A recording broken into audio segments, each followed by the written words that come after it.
We were created in the image of God, and our very bodies tell a story. In general, the male body is stronger than the average female body. And so there's something about masculinity that reveals the strength of God. We can see this all the way down on the genital level, in which men have a penis that's able to grow strong and erect. And so God is showing us something in the way that he crafted the male body. That in order to bring life, men have to rise to the occasion. We must offer ourselves. We must spill our seed in order for there to be new life. We can see this wisdom revealed even on a cellular level.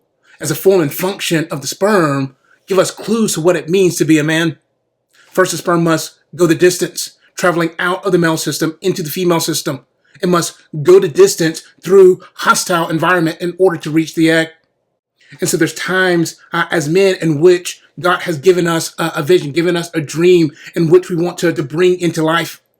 And if we're not willing to go the distance to face that resistance, to penetrate that resistance, then our dream never materializes. It never comes to life. And so like the sperm, we must also go the distance in order to achieve the calling, the objectives that God has given us, the mission that God has given us as men. Until recently, always pictured the sperm competing individually with each other in order to reach the egg. But as I was looking into these things recently, a fuller biological picture reveals more of a cooperation. The sperm work with each other. They release these different enzymes collectively so that the environment is more palatable for one sperm to make it through. And then also when they reach the egg, they continue to release these enzymes that break down the outer wall of the egg so that one can penetrate. And so it's that cooperation with each other that allows one to succeed, that it breaks down these different walls and barriers so that one can succeed.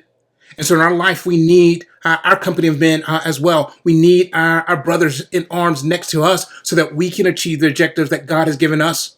And so there's times in which my brothers are helping me to break down the different barriers that keep me from accomplishing God's call for my life. And there's times in which I'm then helping them to break down the barriers that's keeping them from accomplishing God's call for their life. And so we are working together. We're not in competition with each other, but we can help both create an atmosphere for us all to succeed, and then to help us individually to succeed in that particular call that God has given us. While the sperm has to travel a vast distance in order to reach the egg does not have to travel as far. It does not chase. It invites. It welcomes. And so there's a sense in which masculinity is also the one that pursues after femininity, pursues after Eve. And so relationally, sometimes as men, we feel that it's not fair that we have to be the ones always showing up, trying to make the repair attempts, trying to build and work toward unity in our marriage, in our relationships. And it's like, that's not altogether fair, but it is part of our calling, that God has called us to go the distance, to endure in order for there to be life. Eve has her own burden. Ours is different. And part of our burden is to go the distance, to make it through all the resistance in order for life to be conceived. Well, this is not fair. This is how we've learned Christ, that he didn't wait on us. While we were still in our sins, he died for us. And even before that, he was the word that became flesh and entered into a world that did not recognize him, received him, in fact, rejected him. But yet he still endured the cross and died for our sakes that we might live.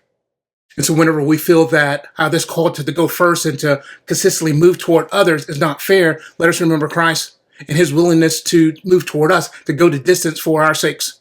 Let us also remember the wisdom that God has revealed through the sperm. The masculine path is costly, but it is worth it. As we must not hold back. We must not wait on things to be fair. We must keep showing up, willing to go the distance, enduring the hostile environment of the world in order to bring more life and goodness into the world and into our relationships.